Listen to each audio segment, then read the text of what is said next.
my son. He accepted my advice and he opted for army.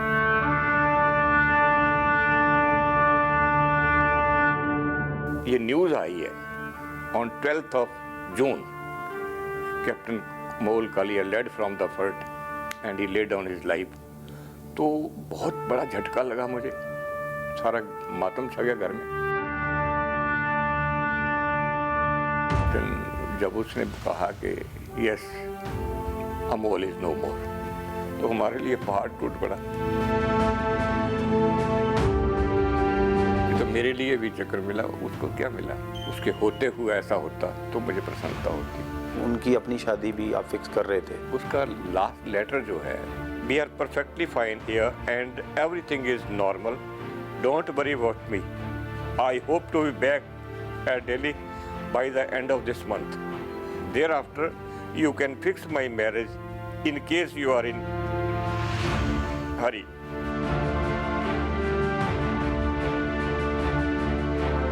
एक wooden cannon बनवाया, उसको specially design करके घर के ऊपर रखा है and that is facing Pakistan.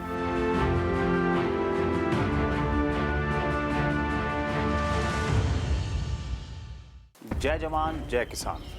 ABP साझा ਦਾ ਇਹ ਸਫ਼ਰ ਅੱਜ ਪਹੁੰਚਿਆ ਹੈ ਸ਼ਹਿਰ ਨੰਗਲ ਔਰ ਕਹਾਣੀ ਹੈ ਕੈਪਟਨ ਅਮੋਲ ਕਾਲੀਆ, ਉਹ ਬਹਾਦਰ ਅਫਸਰ ਜੋ 1995 ਦੇ ਵਿੱਚ ਫੌਜ ਦੇ ਵਿੱਚ ਭਰਤੀ ਹੁੰਦਾ ਹੈ ਔਰ 1999 ਦੇ ਕਾਰਗਿਲ ਯੁੱਧ ਦੇ ਵਿੱਚ ਦੇਸ਼ ਤੋਂ ਜਾਨ ਵਾਰ ਦਿੰਦਾ ਹੈ।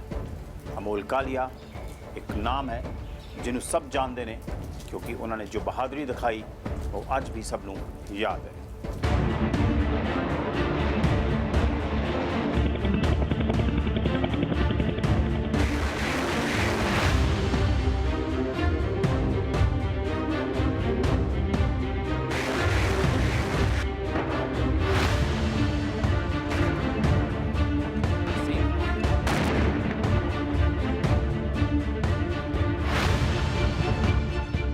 ਇਹ ਤਸਵੀਰ ਹੈ 24 ਸਾਲ ਦੇ ਉਸ ਬਹਾਦਰ ਵੀਰ ਦੀ ਜੋ ਸਭ ਤੋਂ ਮੁਸ਼ਕਿਲ ਯੁੱਧ ਦੇ ਸਭ ਤੋਂ ਔਖੇ ਸਫ਼ਰ ਤੇ ਨਿਕਲੇ ਸਨ। ਇਹਨੇ ਕਾਰਗਿਲ ਦੇ ਹੀਰੋ ਕੈਪਟਨ ਅਮੋਲ ਕਾਲੀਆ ਫੌਜ 'ਚ ਕਮਿਸ਼ਨ ਹੋਏ ਅਜੇ 4 ਸਾਲ ਹੋਏ ਸਨ, ਪਰ ਇਹਨਾਂ 4 ਸਾਲਾਂ ਦੇ ਅੰਦਰ ਹੀ ਸਿਆਚਨ ਗਲੇਸ਼ੀਅਰ, ਕਰਗਿਲ ਦਰਾਸ ਵਰਗੀਆਂ ਮੁਸ਼ਕਿਲ ਪੋਸਟਿੰਗਸ ਦੇ ਦੌਰਾਨ ਡਿਊਟੀ ਦਿੱਤੀ ਤੇ ਫਿਰ ਆਇਆ 1999 ਦਾ ਜੂਨ ਮਹੀਨਾ ਜਦੋਂ ਜੰਮੂ ਲਾਈਟ ਇਨਫੈਂਟਰੀ ਦੇ ਕੈਪਟਨ ਅਮੋਲ ਕਾਲੀਆ ਨੂੰ ਕਰਗਿਲ ਜੰਗ 'ਚ ਸਭ ਤੋਂ ਉੱਚੀ ਚੋਟੀ ਤੇ ਜਾ ਦੁਸ਼ਮਣਾਂ ਦੇ ਦੰਦ ਖੱਟੇ ਕਰਨ ਦਾ ਜ਼ਿੰਮਾ ਸੌਂਪਿਆ ਗਿਆ। ਪਰ ਇਸ ਪਰਿਵਾਰ ਨੂੰ ਕੋਈ ਖਬਰ ਨਹੀਂ ਸੀ ਕਿ ਇੱਥੋਂ 700 ਕਿਲੋਮੀਟਰ ਦੂਰ ਜੋ ਜੰਗ ਲੜੀ ਜਾ ਰਹੀ ਹੈ ਉਸ ਉਹਨਾਂ ਦਾ ਛੋਟਾ ਬੇਟਾ ਵੱਡੀ ਬਹਾਦਰੀ ਕਰ ਗਿਆ। 9 ਜੂਨ 1999 ਨੂੰ ਕੈਪਟਨ ਕਾਲੀਆ ਨੇ ਸ਼ਹਾਦਤ ਹਾਸਲ ਕੀਤੀ, ਪਰ 3 ਦਿਨ ਬਾਅਦ 12 ਜੂਨ ਨੂੰ ਖਬਰ ਮਿਲੀ। ਬੜੀ ਕੋਸ਼ਿਸ਼ ਕੀਤੀ ਕਿ ਝੂਠ ਹੋਵੇ, ਪਰ ਇਹ ਕੌੜਾ ਸੱਚ ਸੀ ਜਿਸ ਨੂੰ ਯਾਦ ਕਰ ਅੱਜ ਵੀ 2 ਦਹਾਕਿਆਂ ਬਾਅਦ ਮਾਪਿਆਂ ਦੀਆਂ ਅੱਖਾਂ 'ਚੋਂ ਟਪ-ਟਪ ਹੰਝੂ ਵਹਿ ਤੁਰਦੇ ਨੇ।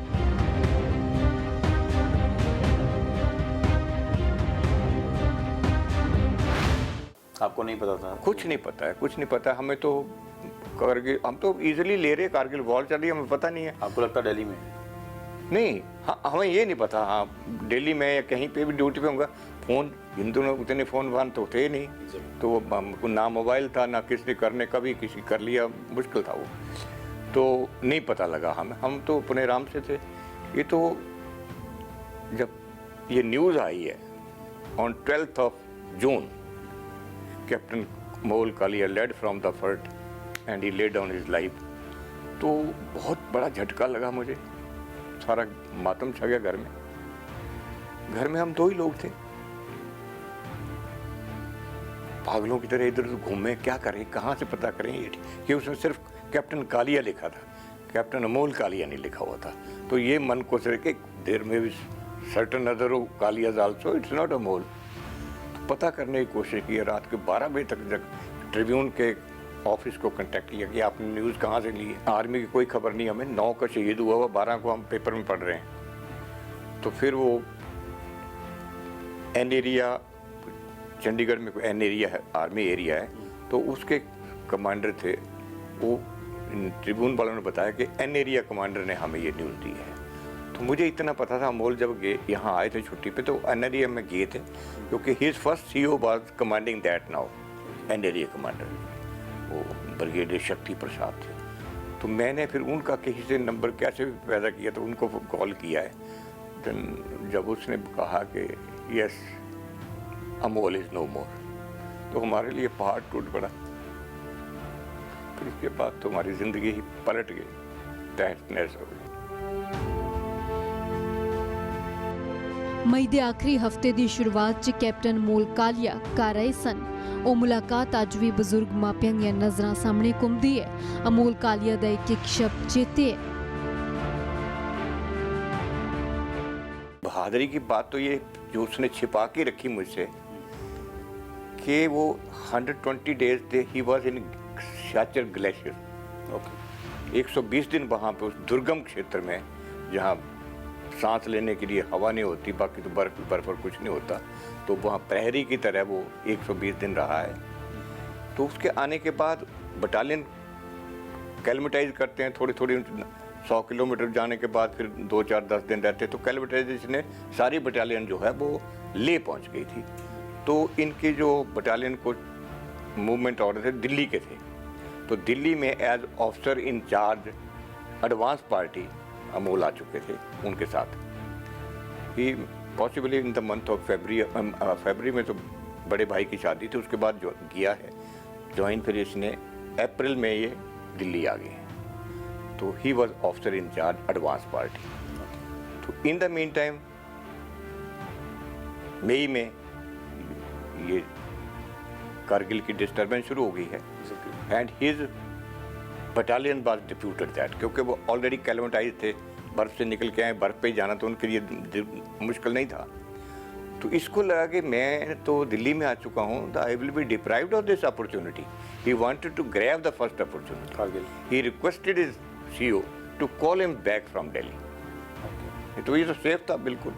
तो दिल्ली से वापस गया है, तो ये मुझे मिलने आया है on 23rd of May 99। That was my birthday. तो ये जब सुबह ही पहुंच गया ट्रेन से, तो आई वाज सरप्राइज्ड कैसे आए। तो सर्टन फोटोग्राफ जो इसने सियाचिन के दौरान उस स्टे में खींचे हुए थे ना, जो जिनको वे छुट्टी पे आके स्टडी भी करता रहता था, हमारे लिए तो कुछ नहीं थे, बर्फ़ भी बर्फ़ दिखती थी, not a blade of grass, उसमें कुछ नहीं था। तो वो सारे फोटोग्राफ यहाँ थे। वो तो उसके बाद जाने के बाद मैं सर्च किए हैं तो नहीं मिले वो। तो वो एक्चुअली उनको लेने आया था, क्या रीड करता था क्या कुछ समझ नहीं आती थी। तो बाकी उसके जाने के बाद हमारा सब सामान था, सिर्फ वो फोटोग्राफ नहीं है। तो वो लेने आया और हमें वापस चला गया दिल्ली। नेक्स्ट डे 23rd को आया, 24th को चला गया, May 24th। और 27th को तो मूव कर गए वो वहाँ को, हमें कुछ नहीं बताया है।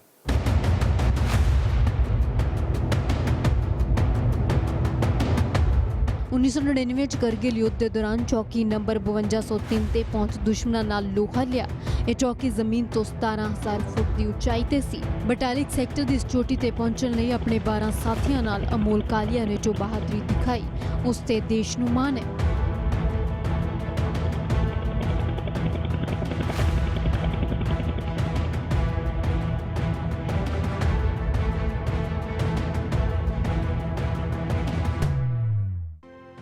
तभी मैं कहता हूँ जब कभी ऐसा मौका मिलता है, यंग बॉयज़ आर सिटिंग, तो अभी कारगिल विजय दिवस पे तो 3-4 जगह में जाना का बुलावा आया गया था, तो मुझे लगता है कि my there are hundreds of Amol before मी।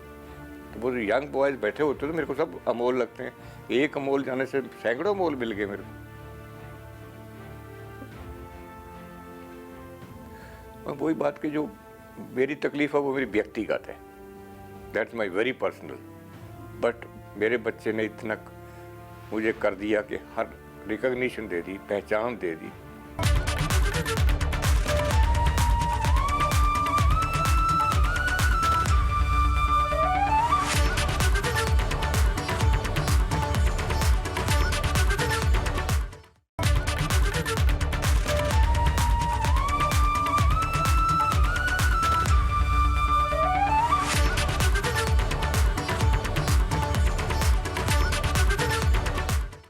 उन्नीस सौ 99 ਦੇ ਵਿੱਚ ਕਾਰਗਿਲ ਯੁੱਧ ਹੋਇਆ। ਪਾਕਿਸਤਾਨ ਨੇ ਨਾਪਾਕ ਇਰਾਦਾ ਵਿਖਾਇਆ ਔਰ ਭਾਰਤੀ ਪੋਸਟਾਂ ਦੇ ਉੱਤੇ ਕਬਜ਼ਾ ਕੀਤਾ। लेकिन जदों भारतीय फौज नूं पता लगा तो तगड़े हमले किए और पाकिस्तान के सारे इरादियां नूं फेल करता। वड्डियां कुर्बानियां दित्तियां भारतीय फौज ने, लेकिन दुश्मन नूं एक बारी फिर उसकी जगह दिखाती। करगिल एक अजिही लड़ाई जिस ਲਈ सैकड़े वीरां ने शहादत ਦਿੱਤੀ। दुश्मन ਦੇ ਨਾਪਾਕ ਇਰਾਦਿਆਂ ਨੂੰ ਇਉਂ ਟੈਟੇਰੀ ਕੀਤਾ ਕਿ ਅੱਜ ਵੀ ਉਹਨਾਂ ਦੀ ਰੂਹ ਕੰਬਦੀ ਹੋਏਗੀ। ਇਹ ਲੜਾਈ ਸ਼ੁਰੂ ਹੋਈ ਸੀ 8 ਮਈ 1999 ਨੂੰ। ਇਹ ਫੌਜੀ ਰਵਾਇਤ ਰਹੀ ਹੈ ਕਿ ਠੰਡ ਦੇ ਮੌਸਮ 'ਚ ਜਦੋਂ ਪਹਾੜਾਂ ਦੀਆਂ ਚੋਟੀਆਂ ਬਰਫ਼ ਨਾਲ ਢੱਕੀਆਂ ਜਾਂਦੀਆਂ ਨੇ ਤਾਂ ਭਾਰਤ ਅਤੇ ਪਾਕਿਸਤਾਨ ਦੀ ਫੌਜ ਉਚਾਈ ਦੀਆਂ ਚੋਟੀਆਂ ਛੱਡ ਦਿੰਦੀ ਹੈ। ਵੈਸੇ ਤਾਂ ਬਰਫ਼ ਪਿਘਲਣ ਤੋਂ ਪਹਿਲਾਂ ਪਹਾੜਾਂ ਤੇ ਘੁਸਪੈਠ ਦੀਆਂ ਕੋਸ਼ਿਸ਼ਾਂ ਆਮ ਸਨ, ਪਰ 1999 'ਚ ਇਹ ਕੋਸ਼ਿਸ਼ ਕੁਝ ਵੱਖਰੀ ਸੀ। 9 ਮਈ ਨੂੰ ਕਰगिल 'ਚ ਜ਼ਬਰਦਸਤ ਬੰਬਾਰੀ ਹੋਈ। ਦਰਾਸ ਕਕਸਰ 'ਚ ਵੀ ਘੁਸਪੈਠ ਦੀਆਂ ਖਬਰਾਂ ਆਈਆਂ। 3 ਹਫ਼ਤੇ ਜਦੋਜਹਿਦ 'ਚ ਨਿਕਲੇ ਅਤੇ ਫਿਰ ਭਾਰਤੀ ਹਵਾਈ ਫੌਜ ਤੋਂ ਮਦਦ ਮੰਗੀ ਗਈ। 17 ਮਈ ਨੂੰ ਪਹਿਲੇ ਪਲੇਨ ਨੇ ਗਸ਼ਤ ਕੀਤੀ। ਦੁਸ਼ਮਣ ਦਾ ਅੰਦਾਜ਼ਾ ਹੋਇਆ ਤਾਂ 26 ਮਈ ਨੂੰ ਭਾਰਤੀ ਫੌਜ ਨੇ ਸ਼ੁਰੂ ਕੀਤਾ ਆਪਰੇਸ਼ਨ ਵਿਜੇ ਅਤੇ 에ਅਰਫੋਰਸ ਨੇ ਆਪਰੇਸ਼ਨ ਸਫੇਦ ਸਾਗਰ। ਮਈ ਦੇ ਆਖਰੀ ਤੱਕ ਭਾਰਤੀ ਫੌਜ ਦੇ ਹੱਥ ਕੁਝ ਖਾਸ ਨਹੀਂ ਲੱਗਿਆ ਕਿਉਂਕਿ ਦੁਸ਼ਮਣ ਚੋਟੀ ਤੇ ਬੈਠਾ ਸੀ। ਮੁਸ਼ਕਿਲ ਸੀ ਉੱਚੀਆਂ ਚੋਟੀਆਂ ਤੇ ਪਹੁੰਚ ਕੇ ਕਬਜ਼ਾ ਕਰਨਾ, ਪਰ ਭਾਰਤੀ ਫੌਜ ਨੇ ਮਿਸ਼ਨ ਜਾਰੀ ਰੱਖਿਆ। ਕਰगिल ਦੀ ਸਭ ਤੋਂ ਖਤਰਨਾਕ ਲੜਾਈ ਟਾਈਗਰ ਹਿੱਲ ਤੇ ਫਤਿਹ ਨੂੰ ਲੈ ਕੇ ਹੋਈ ਸੀ, ਪਰ ਭਾਰਤੀ ਜਵਾਨਾਂ ਨੇ ਅਜਿਹਾ ਪਲਟਵਾਰ ਕੀਤਾ ਕਿ ਪਾਕਿਸਤਾਨ ਦੇ ਇਰਾਦਿਆਂ ਦੇ ਪਰਖੱਚੇ ਉੱਡ ਗਏ।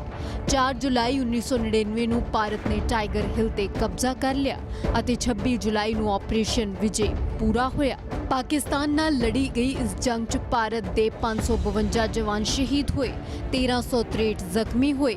ਪਾਕਿਸਤਾਨ ਦੇ 600 ਫੌਜੀ ਮਾਰੇ ਗਏ, 1500 ਤੋਂ ਵੱਧ ਜ਼ਖਮੀ ਹੋਏ। ਕਾਰਗਿਲ ਯੁੱਧ ਦੁਨੀਆ ਦੇ ਸਭ ਤੋਂ ਉੱਚੇ ਖੇਤਰਾਂ 'ਚ ਲੜੀਆਂ ਲੜਾਈਆਂ 'ਚੋਂ ਇੱਕ ਹੈ ਅਤੇ ਕੈਪਟਨ ਕਾਲੀਆ ਵੀ ਇਸ ਯੁੱਧ ਦੇ ਹੀਰੋ ਨੇ ਜੋ ਅੱਜ ਹਜ਼ਾਰਾਂ ਨੌਜਵਾਨਾਂ ਨੂੰ ਦੇਸ਼ ਪ੍ਰੇਮ ਦੇ ਰਾਹ ਤੇ ਤੁਰਨ ਲਈ ਪ੍ਰੇਰ ਰਹੇ ਨੇ।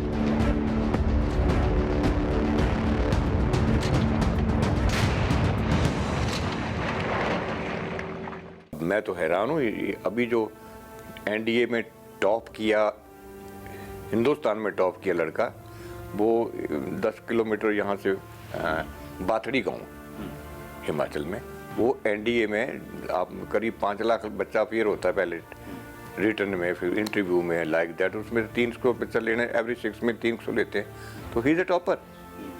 तो ऐसे काफ़ी बच्चे एनडीए में भी गए हैं, सिलेक्ट हुए हैं, आप सब काफ़ी बने हैं इधर के, तो अच्छा लगता है। मैं उनके विज़िट भी करता हूँ। उसके पेरेंट्स, वो ही इज़ ए कर्नल सन, तो उसके मदर फादर मेरे को मिलने आए पेट्रोल पंप पे होना, जब ये 10 दिन पहले की बात, 10 या 15 दिन पहले उस लड़की की सिलेक्शन में लड़का साथ लाए हुए थे। वो तभी मैं कहता हूँ जब कभी ऐसा मौका मिलता है, यंग बॉयज़ आर सिटिंग, तो अभी कारगिल विजय दिवस पे तो 3-4 जगह में जाना का बुलावा आया गया था, तो मुझे लगता है कि my there are hundreds of Amol before me. तो वो यंग बॉयज़ बैठे होते तो मेरे को सब अमोल लगते हैं। एक अमोल जाने से सैकड़ों अमोल मिल गए मेरे को।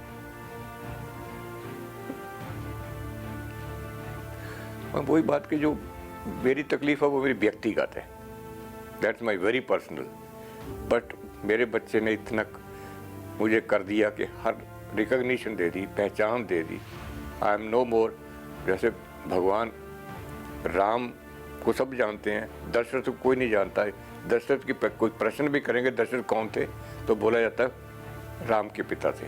मेरे को कोई नहीं जानता, कैप्टन अमोल्स फादर करके मुझे जानते हैं, तो मुझे पहचान ही मेरी बदल गई बिकॉज ऑफ इट। हर वरे विजय दिवस मनाया जाता है कैप्टन कालिया वर्गे अफसरां दी बहादरी नूं नमन करन दे लई जो अज भी साडे दरमियान ने। एक गेट यहाँ पे है, ये जो पंजाब हिमाचल का डिवाइडिंग है, वो कैप्टन अमोल कालिया द्वार है उसका नाम। एक मेरा नेटिव विलेज चिंतपूर्णी है, वहाँ पे भी बहुत सुंदर गेट बना हुआ, वो भी कैप्टन अमोल कालिया स्मृति द्वार है। और जो स्कूल जहाँ ये पढ़ता था नंगल में ही है, वो fertiliser model senior secondary school था उसका नाम। इसके जाने के बाद that is named after captain Amol Kalia fertiliser model senior secondary school. एक नंगल टाउनशिप में एक पार्क है, वो भी कैप्टन अमोल कालिया पार्क है। तो ऐसे कुछ चीज़ें, स्टैचूज पुट अप देयर, बहुत सुंदर वेल मेंटेन्ड पार्क है यहाँ पे। तो वो म्यूनसिपल काउंसिल उसको बना कर रही है, तो ये सारी चीज़ें ऐसी थी कि I decided to settle down here at captain Kalia ਨੇ ਦੇਸ਼ ਨੂੰ ਇੱਕ ਔਖੀ ਜੰਗ ਜਿਤਾਉਣ ਲਈ ਵੱਡੀ ਭੂਮਿਕਾ ਅਦਾ ਕੀਤੀ, ਆਪਣੇ ਪ੍ਰਾਣ ਨਸ਼ਾਵਰ ਕੀਤੇ ਤੇ ਹਮੇਸ਼ਾ ਲਈ ਅਮਰ ਹੋ ਗਏ।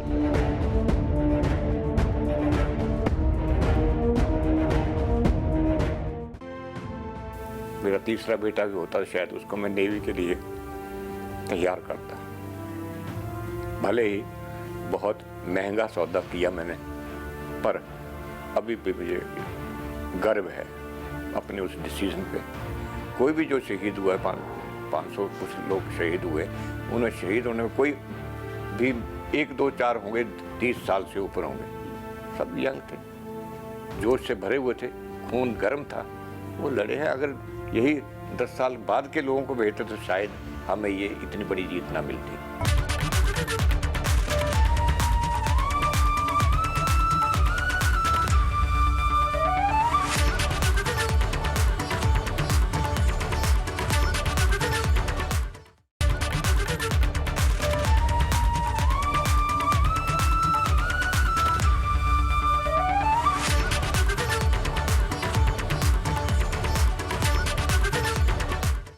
ਕਾਲੀਆ ਪਰਿਵਾਰ ਆਪਣੇ ਆਪ ਦੇ ਵਿੱਚ ਇੱਕ ਮਿਸਾਲ ਹੈ ਦੇਸ਼ ਸੇਵਾ ਦੀ। ਕੈਪਟਨ ਅਮੋਲ ਕਾਲੀਆ ਫੌਜ 'ਚ ਨਹੀਂ ਜਾਣਾ ਚਾਹੁੰਦੇ ਸੀ, ਲੇਕਿਨ ਉਹਨਾਂ ਦੇ ਪਿਤਾ ਜੀ ਦਾ ਸੁਪਨਾ ਸੀ ਉਹ ਫੌਜ 'ਚ ਜਾਣ। ਔਰ ਇੱਥੇ ਤੱਕ ਨਹੀਂ, ਅਮੋਲ ਦੇ ਵੱਡੇ ਭਰਾ ਵੀ ਇੰਡੀਅਨ 에ਅਰ ਫੋਰਸ ਦੇ ਵਿੱਚ ਦੇਸ਼ ਦੀ ਸੇਵਾ ਕਰ ਰਹੇ ਨੇ। ਇਸ ਪਰਿਵਾਰ ਨੇ ਇੱਕ ਪੁੱਤ ਦੇਸ਼ ਤੋਂ ਵਾਰਤਾ ਹੈ ਔਰ ਦੂਜਾ ਅੱਜ ਵੀ ਦੇਸ਼ ਦੀ ਰੱਖਿਆ ਕਰਦਾ ਹੈ। ਬਜ਼ੁਰਗ ਪਿਤਾ ਦੇ ਮੋਢੇ ਤੇ ਜਵਾਨ ਪੁੱਤ ਦੀ ਅਰਥੀ ਤੋਂ ਵੱਡਾ ਬੋਝ ਇਸ ਦੁਨੀਆ 'ਚ ਹੋਰ ਕੁਝ ਨਹੀਂ ਹੋ ਸਕਦਾ। ਪਰ ਸਤਪਾਲ ਕਾਲੀਆ ਦੇ ਦਿਲ 'ਚ ਦੇਸ਼ ਸੇਵਾ ਦਾ ਜਜ਼ਬਾ ਠਾਠਾਂ ਮਾਰਦਾ ਸੀ। ਉਹਨਾਂ ਦੀਆਂ ਅੱਖਾਂ 'ਚ ਹੰਝੂ ਜ਼ਰੂਰ ਸਨ, ਪਰ ਹੌਸਲਾ ਦੇਖੋ ਕਿ ਦੂਜੇ ਬੇਟੇ ਨੂੰ ਵੀ 에ਅਰ ਫੋਰਸ 'ਚ ਭੇਜਿਆ। ਵਰਦੀ ਵਾਲਿਆਂ ਲਈ ਪਿਆਰ ਤੇ ਲਗਾ ਅਜਿਹਾ ਕਿ ਪੂਰਾ ਪਰਿਵਾਰ ਦੇਸ਼ ਸੇਵਾ 'ਚ ਲਾਉਣ ਲਈ ਤਤਪਰ ਨੇ। बस कोई टेस्ट नहीं है, बस उसको याद करते हैं, लोग उसको याद करते हैं, उससे हम गर्वान्वित महसूस करते हैं, प्राउड फील करते हैं मेरे बेटे ने बहुत बड़ा काम किया है। He got Veer chakra, not an ordinary award, 3rd highest award in the army. तो ठीक है, लेकिन मैंने अमोल के फौज में जाने के बाद बड़े बेटे को मैंने कंपेल किया है। He did his BTech from REC Surathkal and उसकी वहाँ प्लेसमेंट हुई थी कॉलेज से ही, तो he joined SR Gujarat, a very big company and nice company, very well paid. तो मैंने उसको ये अभी महीना 2 महीने हुए थे, तो मैंने कहा your younger brother is going to put on uniform, तू कौन सी नौकरी करेगा यार, why don't you join army, any arm. तो उसने 1 महीने के बाद वो नौकरी छोड़ दी। In the mean time SSB qualify कर गया and he joined air force. Air force, हाँ, he is group captain now. Still I love people in uniform, मुझे बहुत खुशी होती है उनको मिलके। उनके यूनिफॉर्म से ऐसा लगता है कि देशभक्ति से यूनिफॉर्म में ही है। एक आप पुलिस कांस्टेबल और एक आर्मी कांस्टेबल के यूनिफॉर्म देखिए, आपके मन में क्या भावना एक के प्रति आएगी। वो भी ड्यूटी कर रहे हैं, मैं नहीं कहता किसी तरह से, लेकिन जो आर्मी मैन है उसके लिए आपके मन में कुछ और फीलिंग आएगी, पुलिस के वाले का और आता है, बहुत है यूनिफॉर्म। तो वो ऐसी कुछ भावना थी कि मुझे बहुत रिगार्ड और रिस्पेक्ट था आर्मी यूनिफॉर्म के लिए। मेरा तीसरा बेटा भी होता शायद उसको मैं नेवी के लिए तैयार करता। भले ही बहुत महंगा सौदा किया मैंने, पर अभी भी मुझे गर्व है अपने उस डिसीजन पे। ਅਮੋਲ ਕਾਲੀਆ ਦੇਸ਼ ਲਈ ਹੀਰੋ ਨੇ, ਕਈਆਂ ਲਈ ਪ੍ਰੇਰਨਾ, ਪਰ ਇਸ ਪਰਿਵਾਰ ਲਈ ਲਾਡਲੇ ਸਨ। ਪਰ ਫੌਜ ਪ੍ਰਤੀ ਉਹਨਾਂ ਦੀ ਲਗਨ ਅਜਿਹੀ ਕਿ ਜਿਵੇਂ ਸਿਰਫ ਮੁਲਕ ਦੀ ਸੇਵਾ ਲਈ ਪੈਦਾ ਹੋਏ ਹੋਣ। He got married to the army, उसमें तो रग रग में फिर फौज आ गई थी। अभी उसके ऑस्कर स्क्वाड्रन NDA में जाके आए हम, क्योंकि 50th कोर्ट जेल उनका केस था। उसके बाद 25 साल बुलाते हैं पेरेंट्स, गया था मैं, तो उसकी स्क्वाड्रन देख के मन खुश होता था। जो उस समय के इंस्ट्रक्टर या जो लोग, जो बहुत कम हो गए, जो 1-2 जब जानते थे, तो पूरा फोटोग्राफ्स वगैरह वहाँ पे लगे हुए, उसको बड़ा सजाया हुआ है। Big photo is put up there in that squadron. बहुत अभी वहाँ जो डिव ऑफिसर ड्यूटी है उसने मेरे को वहाँ का फ़ोटो खींच के व्हाट्सएप पर डाला हुआ, तो मेरे को समझ नहीं आ रहा था। तो मैंने अभी जो बटालियन 12 जैकलाई का CEO है उसको मैंने भेजा, मैं कि ये क्या चीज़ है, तो उसने सारा इंक्वायर करके भेजा है कि ये ऑस्कर स्क्वाड्रन में उन्होंने पेंसिल स्केच से वो लिखा हुआ और अमोल की फ़ोटो बनाई हुई, ये पुटअप किया हुआ टू सेलिब्रेट दिस कारगिल विजय दिवस। ਕੈਪਟਨ ਕਾਲੀਆ ਦੀ ਉਮਰ ਭਾਵੇਂ ਛੋਟੀ ਸੀ, ਪਰ ਜੋਸ਼ ਜਜ਼ਬਾ ਵੱਡਾ ਸੀ ਅਤੇ ਇਹੀ ਜਨੂਨ ਭਰਿਆ ਸੀ ਉਹਨਾਂ ਨੇ ਆਪਣੇ ਸਾਥੀਆਂ ਦੇ ਵਿੱਚ ਵੀ। यही तो देखने वाली कि भारतीय खून में वो गट्स हैं कि किसी भी और सिचुएशन को वो इवन बना सकते हैं। This is what. और वहाँ पे फौज सारे यंग सोल्जर वो यंग भेजे, ऑफिसर वो यंग भेजे। कोई भी जो शहीद हुआ है 500 कुछ लोग शहीद हुए, उन्हें शहीद होने में कोई भी 1 2 4 होंगे 30 साल से ऊपर होंगे, सब यंग थे, जोश से भरे हुए थे, खून गर्म था, वो लड़े हैं। अगर यही 10 साल बाद के लोगों को भेजते तो शायद हमें ये इतनी बड़ी जीत ना मिलती, क्योंकि फिर जिम्मेवारी अमोल के साथ एक सूबेदार थे बहादुर सिंह, उनको भी वीर चक्र मिला है। तो वो जब सिलेक्शन ऑफ टीम की बात आई, he was also one of the member. तो अमोल जैसे वो उसके घर वाले बताते हैं, उसने अपने घर कभी बात की होगी ऐसे जाना है हमने, तो लेकिन माई कंपनी कमांडर से कि आप मत जाओ, आप पे बहुत जिम्मेवारियाँ हैं, आपके बच्चे छोटे हैं, शादी रखी हुई लड़की की, लाइक दैट। तो आप तो उसने सूबेदार ने कहा था कि सर 2.5 साल की नौकरी होगी, पहली लड़ाई लड़ने का मौका मिल रहा है, आप बोलते घर बैठ जाओ, प्लीज़ मेरे को साथ ले चलो। And that subedar did wonder with him. We also lay down his life and got Vir Chakra also. ਇਨਸਾਨੀ ਜ਼ਿੰਦਗੀ ਦੀ ਕੀਮਤ ਕੋਈ ਨਹੀਂ ਹੁੰਦੀ ਤੇ ਦੇਸ਼ ਦੇ ਲੇਖੇ ਲਾਏ ਸਾਹਾਂ ਦੀ ਤਾਂ ਬਿਲਕੁਲ ਵੀ ਨਹੀਂ। ਸਰਕਾਰੀ ਵਾਅਦਿਆਂ ਤੋਂ ਇਹ ਪਰਿਵਾਰ ਨਾਰਾਜ਼ ਤਾਂ ਨਹੀਂ ਹੈ, ਪਰ ਕਿਤੇ-ਕਿਤੇ ਸਰਕਾਰੀ ਬੇਰੁਖੀ परेशान जरूर कर दिए। बॉर्डर पे हूँ, बेसिकली मैं हिमाचल का हूँ, बेटा मेरा यहीं जन्मा नंगल में पंजाब में, यहीं शहीद हो गया। तो ये भी दोनों स्टेट्स हैं ऑनर करती हैं अपने आप को, दे फील प्राउड के वो अमोल हमारा है, पंजाब बोलता है हमारा है। हाँ, जहाँ कुछ बात आती है तो कह देते हैं कि ये हमारा नहीं है, ये तो पंजाब का, पंजाब बोलेगा नहीं ये तो हिमाचल का। ये थोड़ा तकलीफ़ देती हैं ऐसी बातें, तो इसलिए मैं उन बातों के बारे में कुछ ज़्यादा नहीं कहना चाहता। जो कुछ कर दिया है, I am thankful to government of Punjab, government of Himachal Pradesh as well as government of India.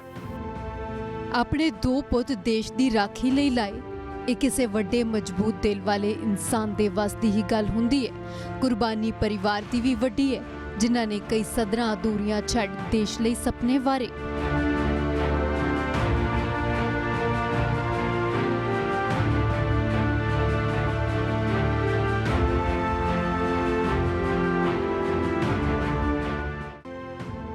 जो कुलीग तो उसके all the 13 people none came back. यही बहादुरी तो उसकी यही थी कि अपने आप को तो पता था कि point is such that hardly there, army की कैलकुलेशन ये थी कि उस पॉइंट पे पहुंचना 15% चांसेस हैं, which that young officer converted into 100।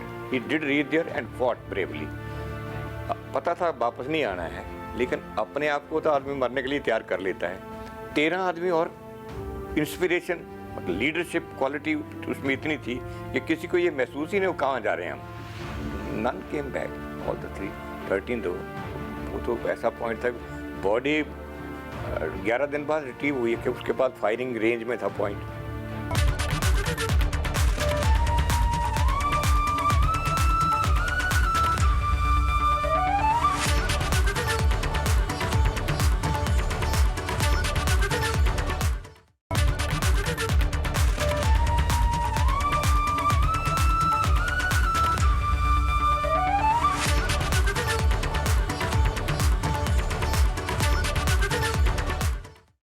फौज 'ਚ ਜਾਣਾ ਕੈਪਟਨ ਅਮੋਲ ਕਾਲੀਆ ਦੀ ਪਹਿਲੀ ਚੋਇਸ ਨਹੀਂ ਸੀ।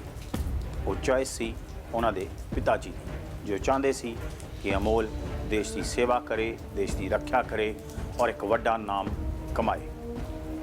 ਫਾਦਰ ਦੀ ਗੱਲ ਮੰਨੀ ਔਰ ਫੌਜ 'ਚ ਗਏ। ਇੰਨੀ ਬਹਾਦਰੀ ਦਿਖਾਈ ਕਾਰਗਿਲ ਯੁੱਧ ਦੇ ਵਿੱਚ, ਉਸ ਪੁਆਇੰਟ ਤੇ ਗਏ ਜਿੱਥੇ ਜਾਣਾ ਵੀ ਨਾਮੁਮਕਿਨ ਸੀ ਔਰ ਮਿਲਿਆ ਵੀਰ ਚੱਕਰ।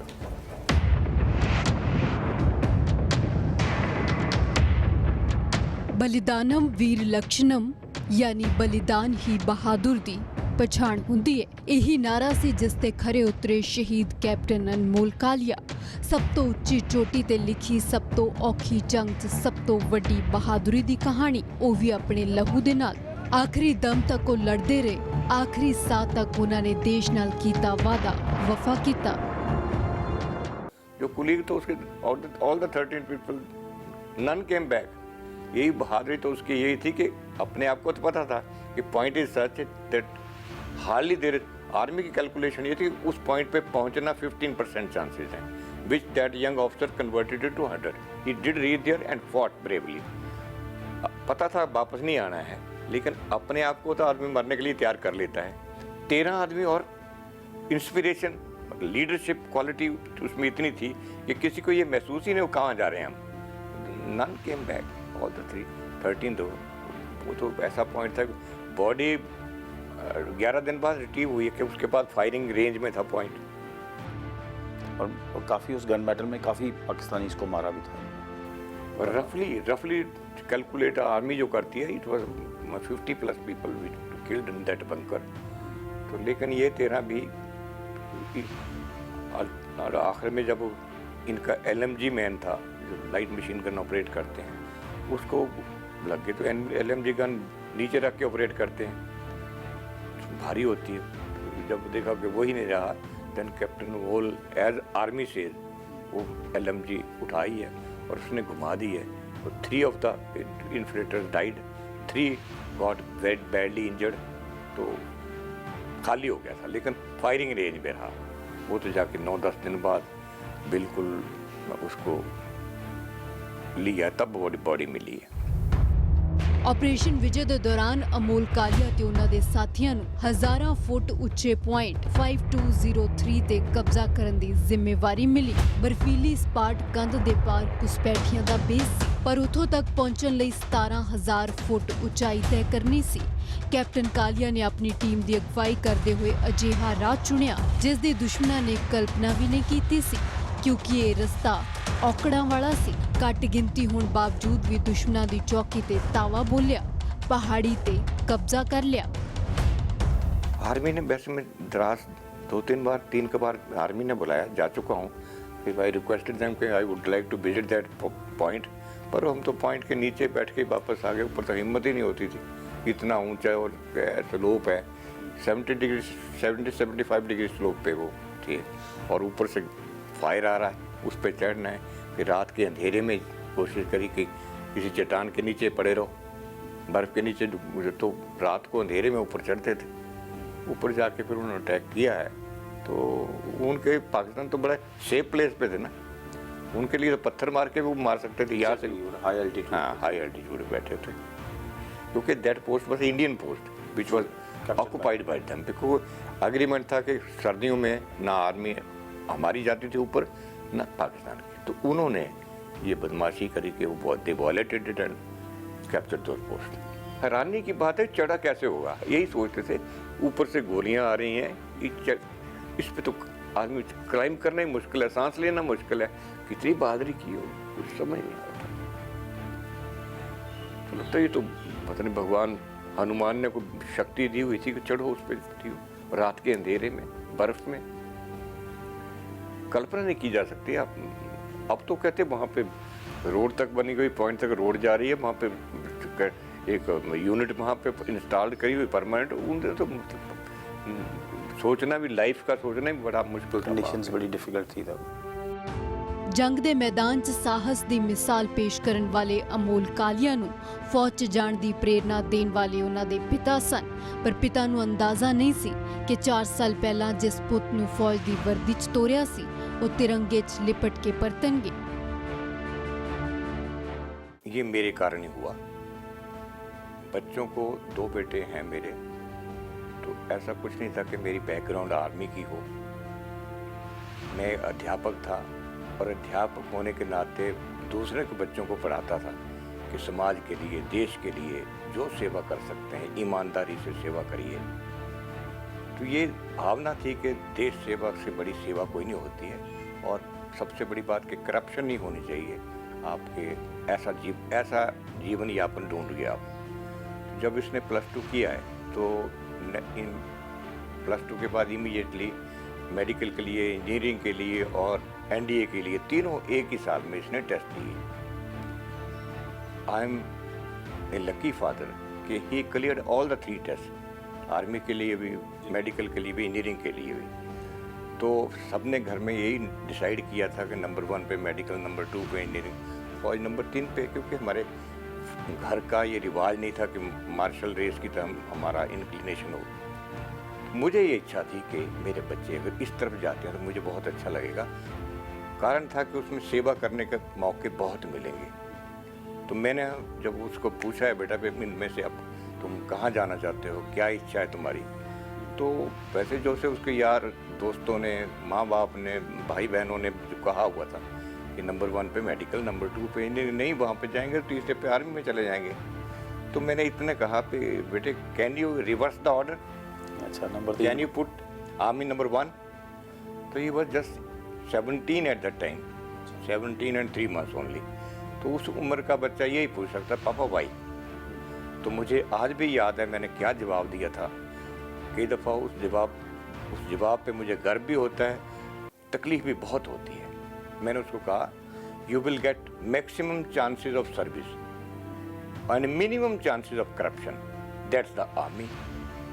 और तुम्हें किसी भी जॉब में इतने सेवा करने के मौके नहीं मिलेंगे, इतना करप्शन फ्री समाज नहीं मिलेगा जितने आपको फौज में मिल सकता है। तो मेरे इतने शब्द कहने से I am thankful to my son, he accepted my advice and he opted for army. उसी वक्त मान गए वो? उसी वक्त against the wishes of mother. वो बहुत नाराज थे, उसके यार दोस्त, हमारे रिश्तेदार सभी नाराज थे कि जब उसको मेडिकल में भी ऑप्शन है, इंजीनियरिंग में है, तो फौज क्यों भेज रहे हो। लेकिन उसने जो, जैसे मैंने कहा था कि maximum chances of service and minimum chances of corruption, ये 2 चीज़ें मैं, ये क्यों आप में, आपके अंदर क्यों इनकलकेट हो गया? मैं एक अध्यापक था बेसिकली, तो बच्चों को कोई ईमानदारी से अपना काम करता था, बच्चों को भी यही सिखाता था कि देश के प्रति आपके क्या फ़राइज़ हैं, आपको कैसे ड्यूटीफुल होना चाहिए। तो मुझे लगता था कि फ़ौज में बहुत अच्छे मौके मिल सकते हैं, बहादुरी के भी मौके मिल सकते हैं और सेल्फलेसली सेवा की जा सकती है। तो इसलिए मैं ये मेरा अपना करियर एज ए टीचर, वो बोलता था कि आप बच्चे अगर ऐसा करते हैं तो बहुत अच्छा लगेगा। उससे पहले मेरा बड़ा बेटा वो REC सूरतकल में पढ़ने को काफ़ी अच्छे, दोनों बच्चे, तो वो अपने लेवल पे ही वो एडमिशन ले चुका हुआ था। He was doing engineering in that college. लेकिन उसके बाद ये गया तो इसको मैंने ये ऑप्शन दी है, ही एक्सेप्टेड इट। NDA ਤੇ IMA ਤੋਂ ਪਾਸ ਆਊਟ ਹੋਣ ਬਾਅਦ 1995 ਵਿੱਚ ਭਾਰਤੀ ਫੌਜ ਦੀ ਜੰਮੂ ਅਤੇ ਕਸ਼ਮੀਰ ਲਾਈਟ ਇਨਫੈਂਟਰੀ ਜੁਆਇਨ ਕੀਤੀ। He got commission in 95, ऐसे 95 IMA देहरादून से पास आउट हुए थे। तब वो 17 थे, 17 नहीं 70 at the time of getting into NDA, right. क्योंकि उसने वो ही 74 बॉर्न, तो 91 में वो NDA के लिए सिलेक्ट हो गए, तो he was 70 plus at the time. ਦੇਸ਼ ਦੀ ਮਿੱਟੀ ਤੇ ਆਂਚ ਆਈ ਤਾਂ ਆਪਣੇ ਖੂਨ ਨਾਲ ਸਿੰਜ ਮੁਲਕ ਦਾ ਮਾਨ ਬਚਾਇਆ। ਲਾਸਾਨੀ ਬਹਾਦਰੀ ਲਈ ਕੈਪਟਨ ਕਾਲੀਆ ਨੂੰ ਵੀਰ ਚੱਕਰ ਨਾਲ ਸਨਮਾਨਿਤ ਕੀਤਾ ਗਿਆ। I lost my son. As a father बहुत पछतावा है, बेटे का जाने का बहुत दुख है, बहुत दुख है। वो लेकिन वो दुख मेरा पर्सनल है, व्यक्तिगत है। मैं रोता हूँ, मेरी वाइफ रोती है, तो वो हमारा व्यक्तिगत है। देश के लिए उसने इतना कुछ किया, I feel proud of that. मैं सब गर्वान्वित और सम्मानित महसूस करता हूँ कि मेरे बच्चे ने इस छोटी सी उम्र में इतने दृढ़ निश्चय था वो, और कुछ वो करके दिखाया जिसकी कल्पना नहीं कर सकते थे। वो कहाँ पहुँचा और कैसे दुश्मनों से लोहा लिया। तो जब ये बातें सोचते हैं तो रोंगटे खड़े होते हैं उस बहादुरी के। तो आई सैल्यूट माई सन, आई सैल्यूट। कुछ नियति में था, बहादुर था वो। ये है कि उसकी बहादुर की रिकॉग्निशन मिली, उसको ये अवार्ड मिला। काश उसके होते हुए ऐसा होता तो मुझे प्रसन्नता होती। ये वीर चक्र उसको क्या हुआ। आपने तो किसी- मेरे लिए भी चक्कर मिला, उसको क्या मिला? He laid down his life. ਆਪਣੇ ਇੱਕ ਬੇਟੇ ਨੂੰ ਦੇਸ਼ ਤੋਂ ਕੁਰਬਾਨ ਕੀਤਾ, ਪਰ ਇਸ ਪਿਤਾ ਦਾ ਹੌਸਲਾ ਦੇਖੋ। ਦੂਜੇ ਬੇਟੇ ਨੂੰ ਵੀ ਦੇਸ਼ ਸੇਵਾ ਦੇ ਉਸੇ ਰਾਹ ਤੇ ਤੁਰਨ ਦੀ ਪ੍ਰੇਰਣਾ ਦਿੱਤੀ ਜਿੱਥੋਂ ਸ਼ਹੀਦ ਅਨਮੋਲ ਕਾਲੀਆ ਲੰਘੇ ਨੇ।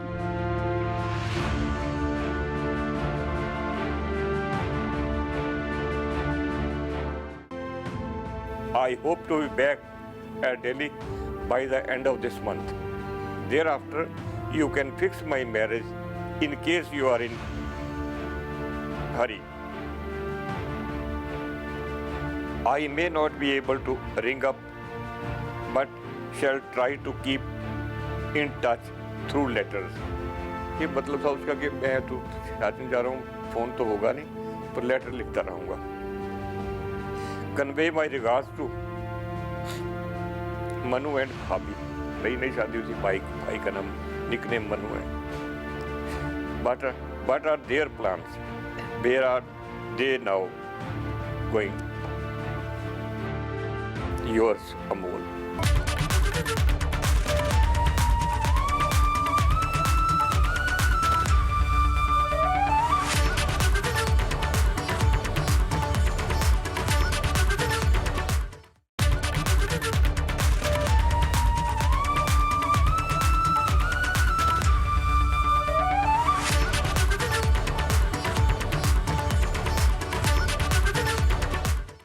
ਸਨ 1995 ਦੇ ਵਿੱਚ ਜਦੋਂ ਕੈਪਟਨ ਅਮੋਲ ਕਾਲੀਆ ਭਾਰਤੀ ਫੌਜ 'ਚ ਭਰਤੀ ਹੋਏ ਤੇ ਪਰਿਵਾਰ ਨੇ ਕਦੀ ਨਹੀਂ ਸੀ ਸੋਚਿਆ ਕਿ ਕੁਝ ਸਾਲਾਂ ਬਾਅਦ ਹੀ ਉਹ ਸ਼ਹੀਦ ਹੋ ਜਾਣਗੇ। ਪਰਿਵਾਰ ਨੂੰ ਮਾਣ ਵੀ ਹੈ ਤੇ ਦੁੱਖ ਵੀ ਹੈ। ਇੱਕ ਚਿੱਠੀ ਵੀ ਹੈ ਜਿਹੜੀ ਅਮੋਲ ਕਾਲੀਆ ਨੇ ਆਪਣੇ ਘਰਦਿਆਂ ਨੂੰ ਲਿਖੀ ਸੀ ਆਪਣੇ ਵਿਆਹ ਬਾਰੇ। ਅੱਜ ਵੀ ਚਿੱਠੀ ਜਦੋਂ ਪੜ੍ਹਦੇ ਨੇ ਉਹਦੇ ਪਿਤਾ ਜੀ ਤੇ ਅੱਖਾਂ ਦੇ ਵਿੱਚ ਹੰਝੂ ਆ ਜਾਂਦੇ ਨੇ। ਚਿੱਠੀ ਤੋਂ ਇਲਾਵਾ ਇੱਕ ਕੈਨਨ ਵੀ ਹੈ ਜੋ ਘਰ ਦੀ ਛੱਤ ਦੇ ਉੱਤੇ ਲਗਾਈ ਗਈ ਹੈ ਔਰ ਮੂੰਹ ਪਾਕਿਸਤਾਨ ਵੱਲ ਹੈ, ਇਹ ਦੱਸਣ ਲਈ ਕਿ ਭਾਰਤੀ ਫੌਜ ਤਗੜੀ ਹੈ। ਇਹ ਚਿੱਠੀ ਜਿਸ ਦਾ ਇੱਕ ਇੱਕ ਹਰਫ ਅਮੋਲ ਦੀ ਯਾਦ ਹੈ, ਉਹਨਾਂ ਦਾ ਚੇਤਾ ਹੈ। ਜਦੋਂ ਜਦੋਂ ਇਸ ਪੱਤਰ ਨੂੰ ਟੋਂਦੇ ਨੇ ਦਿਲ 'ਚੋਂ ਟੀਸ ਉੱਠਦੀ ਹੈ। ਉਹ ਅਧੂਰੇ ਸੁਪਨੇ ਅੱਖਾਂ ਸਾਹਮਣੇ ਘੁੰਮਦੇ ਨੇ ਜੋ ਮਾਪਿਆਂ ਨੇ ਆਪਣੇ ਛੋਟੇ ਪੁੱਤ ਅਮੋਲ ਲਈ ਦੇਖੇ ਸਨ ਪਰ ਪੂਰੇ ਨਾ ਹੋਏ। ਪੁੱਤ ਦੇ ਸਿਰ ਸੇਰਾ ਸਜਾਉਣ ਦਾ ਚਾਅ ਵਿਚਾਲੇ ਰਹਿ ਗਿਆ। ਪਰ ਜਿਸ ਦਿਨ ਅਮੋਲ ਕਾਲੀਆ ਸ਼ਹੀਦ ਹੋਏ ਉਸੇ ਦਿਨ ਪਰਿਵਾਰ ਨੂੰ ਮਿਲਿਆ ਸੀ ਇਹ ਪੱਤਰ ਜਿਸ ਨੂੰ ਹਮੇਸ਼ਾ ਲਈ ਇਹ ਮਾਂ ਸੀਨੇ ਨਾਲ ਲਾ ਕੇ ਰੱਖਦੀ ਹੈ।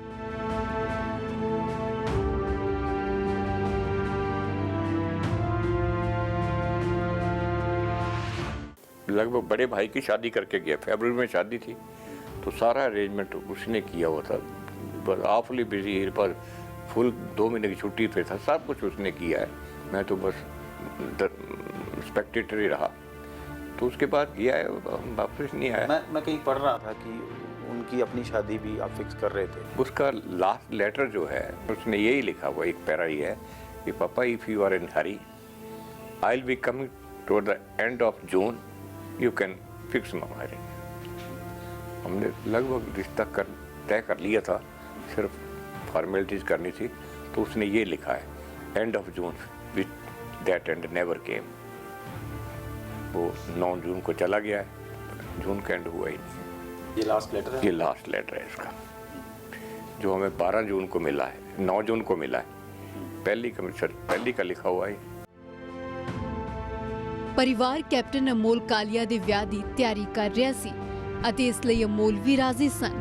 ਚਿੱਠੀ 'ਚ ਵਾਅਦਾ ਕਰ ਰਹੇ ਨੇ ਕਿ ਜੂਨ ਦੇ ਆਖਰ 'ਚ ਪਰਤਾਵਾਂਗਾ। ਉਹ ਆਏ ਵੀ ਪਰ ਤਿਰੰਗੇ 'ਚ ਲਿਪਟ ਕੇ।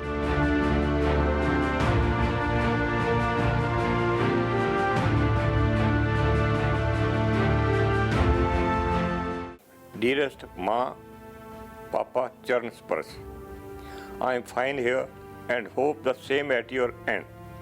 While at Chandigarh on 28th May, I tried to talk to you, talk on phone, but you were away to Ma Vaishno Devi. I read here next day. We are perfectly fine here and everything is normal. Don't worry about me. I hope to be back at Delhi by the end of this month. Thereafter, you can fix my marriage in case you are in hurry. I may not be able to ring up, but shall try to keep in touch through letters. ये मतलब था उसका कि मैं तो शासन जा रहा हूँ, फ़ोन तो होगा नहीं, पर लेटर लिखता रहूँगा. Convey my regards to Manu and bhabhi. नई नई शादी हुई थी, भाई का नाम निकनेम मनु है. But are their plans? Where are they now going? Yours, Amol. ਜਦੋਂ ਵੀ ਸ਼ਹੀਦ ਪੁੱਤ ਨਾਲ ਗੱਲਾਂ ਕਰਨ ਦਾ ਚਿੱਤ ਕਰਦਾ ਹੈ, ਬਜ਼ੁਰਗ ਮਾਪੇ ਇਸ ਕਮਰੇ 'ਚ ਆ ਬੈਠਦੇ ਨੇ. ਇਹਨਾਂ ਕੋਲ ਹੁਣ ਅਮੋਲ ਦੀਆਂ ਨਿਸ਼ਾਨੀਆਂ ਦੇ ਨਾਮ ਤੇ ਇਹ ਫੋਟੋਆਂ ਬਚੀਆਂ ਨੇ. ਇਹ ਸ਼ਹੀਦ ਅਮੋਲ ਦੇ ਨਾਮ ਦਾ ਕਮਰਾ ਹੈ, ਜਿਸ ਦੇ ਕੋਨੇ-ਕੋਨੇ 'ਚ ਉਹਨਾਂ ਦੀਆਂ ਯਾਦਾਂ ਸਮੂਹੀਆਂ ਨੇ.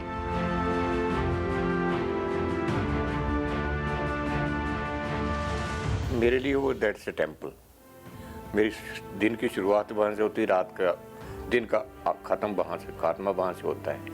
And when I am in agony, जब कोई डिप्रेशन में हो, I sit there, I get solace, I talk to him. बड़ी शांति मिलती है. तो वो उसके साथ होने के लिए वो कमरा एक बनाया हुआ है. जब महसूस करते हैं कि उसके साथ 2 पल बिताएं, तो उसके साथ बैठ जाते हैं. ਬੇਟੇ ਨੇ ਦੁਸ਼ਮਣ ਦੇ ਦੰਦ ਮੈਦਾਨੇ ਜੰਗ 'ਚ ਖੱਟੇ ਕੀਤੇ ਤੇ ਘਰ ਤੇ ਸੰਕੇਤਕ ਤੌਰ ਤੇ ਤੋਪਲਾ ਪਿਤਾ ਵੀ ਸੁਨੇਹਾ ਦੇ ਰਹੇ ਨੇ ਗੁਆਂਢੀ ਮੁਲਕ ਨੂੰ ਕਿ ਕੋਈ ਵੀ ਗੁਸਤਾਖੀ ਮਹਿੰਗੀ ਪਏਗੀ. Basically, my son was infantryman. Infantry is the teeth of the army. It's always in the forefront. So I, just to symbolize him, but he was doing.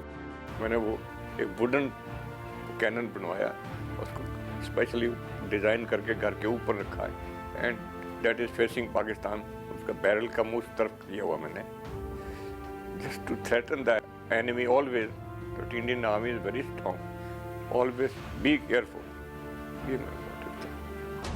Kargil ਦੀ ਜੰਗ 'ਚ ਭਾਰਤ ਨੇ 500 ਤੋਂ ਵੱਧ ਵੀਰਾਂ ਨੂੰ ਗਵਾਇਆ ਸੀ. ਕਰੜੇ ਹਾਲਾਤਾਂ 'ਚ ਵੀ ਬਹਾਦਰੀ ਦੀ ਜੋ ਮਿਸਾਲ ਪੇਸ਼ ਕੀਤੀ, ਉਸ ਨੂੰ ਦੁਨੀਆ ਨੇ ਦੇਖਿਆ.